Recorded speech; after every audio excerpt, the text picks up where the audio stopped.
تو ہمیں ان سے سبق حاصل کرنا چاہیے. ہم ہیں کیا چیز یار.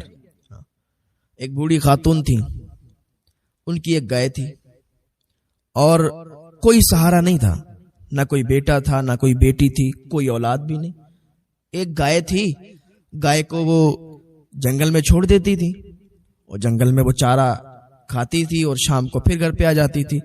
بوڑھی خاتون کیا کرتی تھی کہ گائے کا دودھ دھوتی تھی اور دودھ پی کے گزارا کرتی تھی.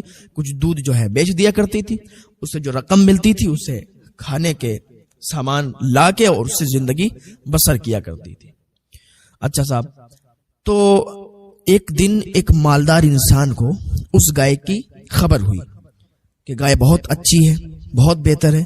وہ جنگل سے نکل رہا تھا صاحب, اس نے گائے دیکھی, پسند آ گئی. اس نے اپنے غلام کو بھیجا, خادم کو بھیجا, وہ آ کے اس بوڑھی کے پاس اور سودے بازی کرنے لگا کہ اما یہ گائے بیچ رہی ہو؟ اس نے کہا میں یہ گائے نہیں بیچ رہی ہوں. کہا نہیں آپ کو بیچنی پڑے گی. کہا کیوں, یہ کوئی زور زبردستی ہے کہ بیچنی پڑے گی؟ میں نہیں بیچ رہی ہوں, میرا ایک ہی سہارا ہے, یہ گائے ہے, یہ مجھے دودھ دیتی ہے اور اس کا دودھ بیچ کر میں اپنا پیٹ بھرتی ہوں, میں نے کھانے کا سامان لاتی ہوں اور خود پیتی ہوں دودھ.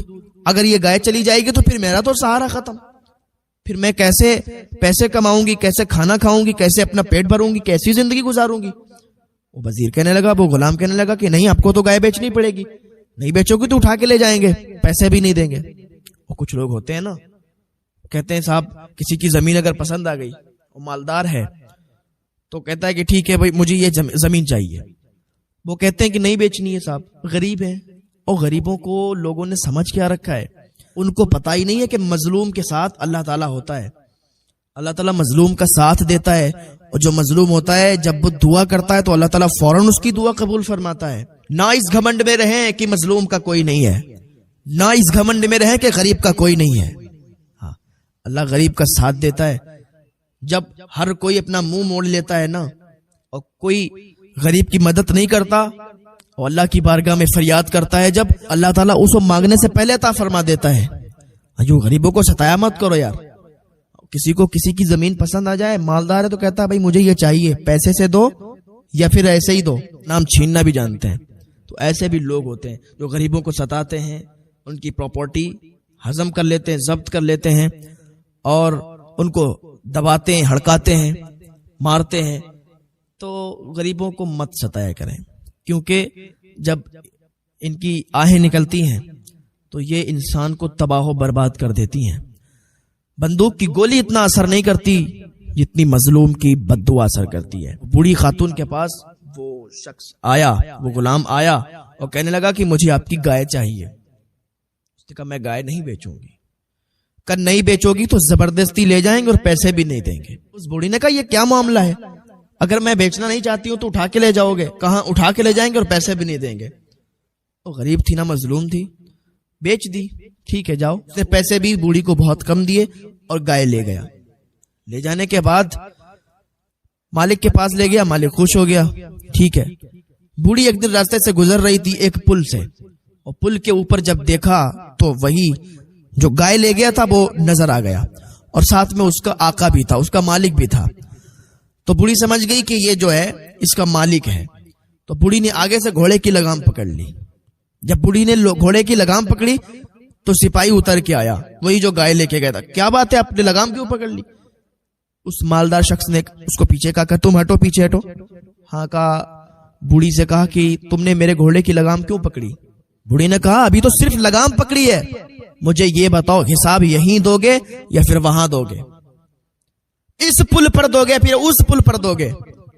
تم نے میری گائے کو بیجا طریقے سے لے لیا.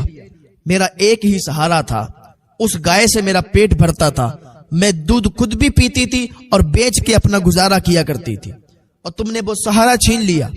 اب یہ بتاؤ کہ اس پل پر حساب دو گے یا اس پل پر حساب دو گے؟ اللہ اکبر. وہ شخص دہل گیا, اس کا دل پسینہ پسینہ ہو گیا کہ لگا اماں میں یہیں اس کا حساب دوں گا. اس پل پر حساب دینے کی طاقت نہیں ہے. وہ پل تو ایسا ہے کہ وہاں کٹ کٹ کے لوگ گرتے ہوں گے. اس پل پر حساب کون دے سکتا ہے؟ آج جتنا لوگوں نے دوسروں کو دبا رکھا ہے نا, وہ سن لیں, اگر تم نے کسی کا دل دکھایا ہے تو پل صراط سے تم گزر نہیں سکتے. اگر تم نے کسی کے پیسے کھائے ہیں, تم نے کسی کے پیسے مارے ہیں, تو آپ پل صراط پر گزر نہیں سکتے, آپ اس پل پر حساب دے نہیں سکتے. آپ نے کسی کا دل دکھایا ہے, کسی کے پیسے ادھار لے کے کھا کے بیٹھ گئے, دیے نہیں, تو پھر حساب پل صراط پر آپ نہیں دے سکتے. کٹ کٹ کے گرتے ہوں گے وہ جو گناہ کرتے ہیں. گناہگار پل صراط پر جیسے ہی چلیں گے نا, کٹ کٹ کے گر جائیں گے. اماں مجھے معاف کرو, میں اس پل پر حساب نہیں دے سکتا, جو بھی لینا ہو یہی اس پل پر حساب. ہاں, ہم نے لوگوں کو دبا کے رکھا ہے, ہم نے لوگوں کو اپنا غلام بنا کے رکھا ہے, جبکہ ہم خود کسی کے غلام ہیں. ہم خود دنیا میں اللہ کی عبادت کے لیے آئے ہیں. اللہ کی فرما برداری کریں, اللہ کے بتائے ہوئے راستے پر چلیں, اللہ کے فرامین پر عمل کریں, تب ہماری کامیابی ہے. نہ کرو ایسا, کسی کا پیسہ کھا کے مت بیٹھنا. اگر کسی سے ادھار بھی لے لیا ہے تو لکھ لینا کاپی پر. اگر مر کے چلے گئے اور اس کا ادھار نہیں چکایا تو سڑو گے جہنم میں. نہ دکھانا کسی کا دل. اگر کسی کا دل دکھایا, اس سے معافی طلب نہیں کی, معافی نہیں مانگی, تو سڑو گے جہنم میں. اللہ تعالیٰ اپنے حق تو معاف کر سکتا ہے, لیکن بندوں کے حق نہیں معاف کرتا. حقوق اللہ معاف ہو سکتا ہے, لیکن حقوق العباد نہیں معاف ہو سکتا. آپ ایک گھڑی نماز نہ پڑھیں, اللہ معاف کر سکتا ہے.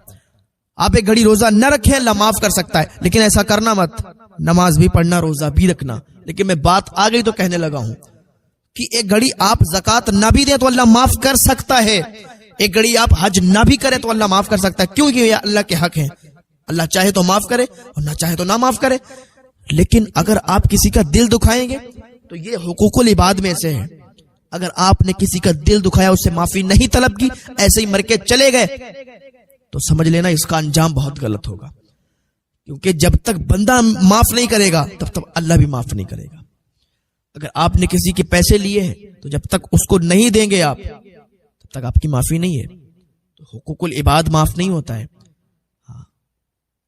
کریں نیک عمل کریں, نیکیوں پر لگ جائیں. اگر ہم سوچنے لگتے ہیں تو بڑا عجیب لگتا ہے یار کہ قیامت ہوگی, اور قیامت سے پہلے کتنی عمر ہے ہماری؟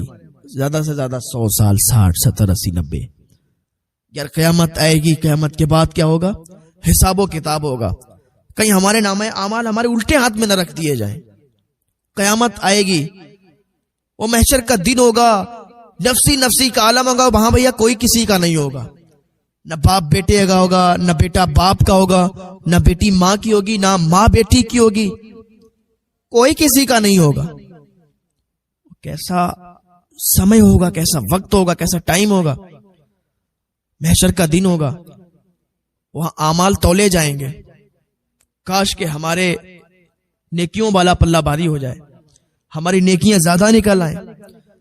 تو نیکیاں کیسے زیادہ نکلیں گی, اور نیکیوں کا پلہ بھاری کیسے ہوگا؟ اگر آج یہاں دنیا میں ہم نیکیاں کریں گے تو ہمارے سامنے وہ دیکھنے کو ملیں گی. دنیا میں ہم اپنی زبان کو بےہودگی سے استعمال کر رہے ہیں. دنیا میں ہم اپنی زبان کو آوارگی سے استعمال کر رہے ہیں. دوسرے کا برا بھلا سوچ رہے ہیں, دوسرے کو برباد ہونے کی دعائیں کر رہے ہیں. کسی کا اچھا بن جائے, کسی کے ساتھ اچھا ہو جائے, ہم یہ سوچتے نہیں ہیں. ہم یہ سوچتے ہیں کہ یہ برباد ہو جائے, ہم یہ سوچتے ہیں کہ یہ تباہ ہو جائے. اس کی دکان اچھی کیوں چل رہی ہے, اس کا مکان اچھا کیوں بن رہا ہے, اس نے گاڑی کیوں خرید لی ہے, اس نے موبائل کیوں لے لیا ہے. آج ہم اسی میں اپنی زندگی کو لگائے ہوئے ہیں. ہمیں نیکیوں سے کوئی مطلب ہی نہیں رہ گیا صاحب. ہم تو بس تیرے میرے پر لگے ہوئے ہیں. اس کا ایسا کیوں بن گیا, اس کا ایسا کیوں بن گیا, اللہ تعالیٰ اسے برباد کر دے, اللہ تعالیٰ اسے تباہ کر دے, یہ سامنے والا اتنا امیر کیوں ہو گیا, یہ کیا کر رہا ہے. ہم یہی سوچ میں لگے ہوئے ہیں. آخرت کو بالکل بھلا دیا, وہ محشر کے دن کو بالکل بھول گئے. وہ نفسی نفسی کا دن ہوگا, بالکل بھول گئے. کوئی کسی کا نہیں ہوگا, بھول گئے. اپنے اپنے میں لگے ہوئے سب. ذرا سوچئے کہ قیامت کے بعد جب جہنمی جہنم میں چلے جائیں گے, جنتی جنت میں چلے جائیں گے, پھر اس کے بعد موت کا کوئی پھنڈا نہیں ہے صاحب. پھر اس کے بعد کوئی موت نہیں آنی ہے. انسان نیکیاں کرتا ہے, گناہ کرتا ہے, دنیا میں رہتا ہے, تو ایک اس کو یہ فکر, یہ سوچ ہوتی ہے کہ مرنا ہے. دنیا میں ہر انسان کو یہ سوچ ہے, دنیا میں ہر انسان کو یہ فکر ہے کہ مرنا ہے, آخری ٹائم آنا ہے. لیکن موت کے بعد پھر موت نہیں آئے گی. موت کے بعد پھر موت کو ذبح کر دیا جائے گا، موت کو حلال کر دیا جائے گا، پھر موت نہیں آئے گی، اور پھر ہمیشہ بھی ختم ہے. ہماری سوچ نہیں سکتی ہے، وہ پھر کچھ نہیں، موت آنی ہی نہیں ہے. جو جنت میں چلے گئے آرام ہے صاحب، پھر کبھی موت نہیں آنی ہے، اور جو جہنم میں گئے تو پھر ان کو بھی کبھی موت نہیں آنی ہے. ایسے ہی تڑپائے جائیں گے، ایسے ہی ان کو تڑپایا جائے گا.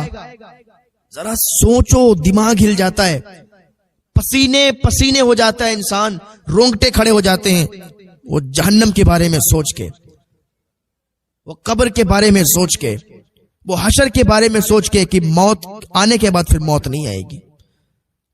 اللہ تعالی ہم سب کو جنت نصیب فرمائے، اللہ تعالی ہم سب کو جنت میں اعلیٰ سے اعلیٰ مقام عطا فرمائے. لیکن اس کے لیے ہمیں نیکیاں کرنا ہوں گی، ہمیں نیک عمل کرنا ہوں گے، ہمیں ایک دوسرے سے اچھا تعلق بنا کے رکھنا ہوگا، ہمیں ایک دوسرے سے بھائی چارگی نبھانا ہوگی، ہمیں کسی کا دل نہیں دکھانا چاہیے. اگر کوئی ہماری وجہ سے ناراض ہوتا ہے، اگر کوئی ہماری وجہ سے پریشان ہوتا ہے، ہمیں چاہیے کہ ہم اس سے معافی طلب کریں. اگر کوئی ہم سے بولنا پسند نہیں کرتا ہے تو ہمارا فرض بنتا ہے کہ ہم اس سے جا کے بولیں. اگر کوئی ہم سے ناراض ہے تو ہمیں اسے منانا چاہیے، کیونکہ اگر وہ ہم سے روٹھا رہا، اگر وہ ہم سے ناراض رہا تو یہ حقوق العباد میں سے آئے گا. چلو مان لو وہ ہم سے ناراض ہے، وہ ہم سے بات نہیں کرتا، وہ ہم سے بولتا ہی نہیں ہے، وہ ہمیں تو چاہیے کہ اس سے بات کریں، ہمیں تو چاہیے اسے منائیں. انسان کا دل ہوتا نا بڑا نرم ہوتا ہے. اگر آپ سے بات نہیں کرتا ہے تو یہ مت سوچو کہ وہ آپ سے بات نہیں کرتا ہے تو ہمیشہ بات نہیں کرے گا. وہ یہ سوچتا ہے کہ کاش یہ مجھ سے پہلے بول دے. اگر دو دوستوں میں جھگڑا ہو جائے، دو دوستوں میں لڑائیاں ہو جائیں اور دونوں آپس میں بات نہ کریں تو ایک ادھر سوچا کرتا ہے کہ کاش یہ مجھ سے پہلے بول دے، وہ والا سوچتا ہے کہ کاش یہ مجھ سے پہلے بول دے. تو کبھی یہ انتظار مت کیا کرو کہ یہ مجھ سے بولے پہلے، یہ سامنے والا مجھ سے آ کے بولے تو میں بات کروں گا، یہ ہوتا کون ہے، میں نہیں بولتا. ایسا مت سوچا کرو. کہیں ایسا بھی ہو سکتا ہے نا کہ آپ کی موت آ جائے اور یہ دشمنی آپ کی ہو گئی، یہ لڑائی جھگڑا ہو گیا، اسی حالت میں موت آ جائے تو پھر کیا بنے گا. تو سوچا مت کرو کہ وہ مجھ سے پہلے آ کے بولے گا، جا کے خود بول دیا کرو کہ آپ اپنا سارا کام اللہ پر چھوڑ دو، آپ اس سے بولو، اس کو راضی کرو اور سب پھر اللہ پر چھوڑ دو.